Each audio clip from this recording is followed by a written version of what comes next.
Paul's hope and dream in Romans was that Jesus is here. He is God's Messiah. He's a Jew. And the Jews aren't getting it, but the Gentiles are coming in droves. And his hope, Paul's hope and vision, is for very soon, in fact, the Jews to see this and come together so they can be the one people of God that Paul dreamed of. And that didn't happen, right? Paul thought Jesus would probably come back very, very soon. That's probably Paul's thinking. But by the time you get to the 2nd century, you clearly have two religions. One is more Gentile, Christianity, one is Jewish, Judaism.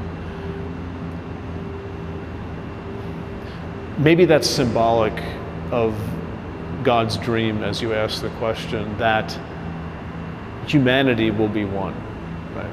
And what that means today is it's not a Jewish-Gentile question, it's China, Alaska,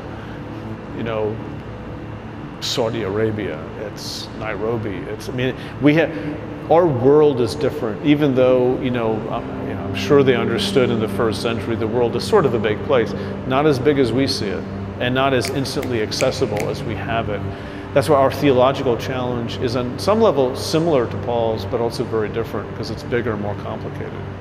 That's why it's more than just following the words here and saying this is what we have to do.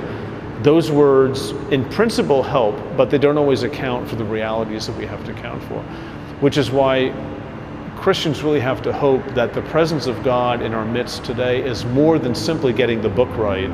It's where the God is actually present in the world and in the church. And if we think of God as present, I think that's a very hopeful thing. If we think of God as functionally saying, well, I gave you the book, just follow it, that hasn't worked. And it's never going to work. Huh? What's going to work? Well, hopefully God's presence on earth changing people. And I believe... Where isn't that happening? Where is it happening? Well, that's a very good question. And I don't have the answer to that. It's a little frustrating what's taking so long. What gives you hope? What gives me hope is that time seems big for us. But again, you're almost asking me figure out God's mind. What gives me hope? That would be awesome. Yeah, I'd like to. I've tried. I'm close. I'm not quite getting there.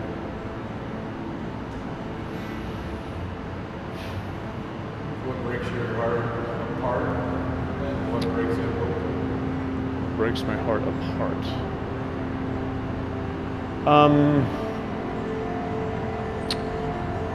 Discord,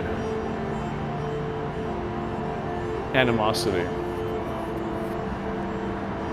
And what brings it together is harmony. Usually between people, because this is all about people. What breaks my heart open isn't a messy living room. What makes me come together isn't cleaning it up. I actually do like a clean house, but that's not it. It's the people in your life, whether you're walking around at work or at home or any place or church with tensions. The more I see it, there's a reason why the New Testament talks an awful lot. The Old Testament too, but I'm talking like Paul dealing with the church, reconciling, humility. I think Paul talks about pride and humility more than any of these other flaws that we talk about, because true humility is the opposite of pride. What does C.S. Lewis say? Humility isn't thinking less about yourself, it's thinking about yourself less. You're not the center of the universe, right? And that brings... Full of yourself is not full of yourself. Yeah. So, thinking about being that kind of a person, a humble person, not a prideful person, oh, that's nice. No, that's excruciating. That's so contrary to our nature.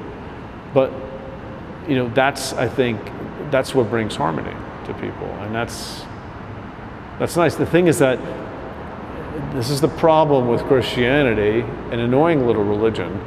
The problem is never out there. The problem is in here. That's where it starts. We'd like to always make it to be about the other person.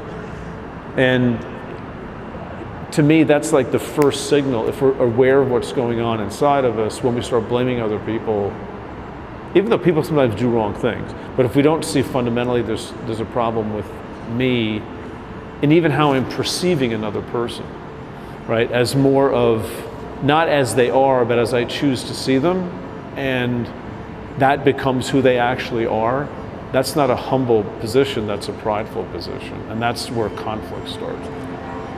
Or jealousies, or stressors, or vengeances, and things like that.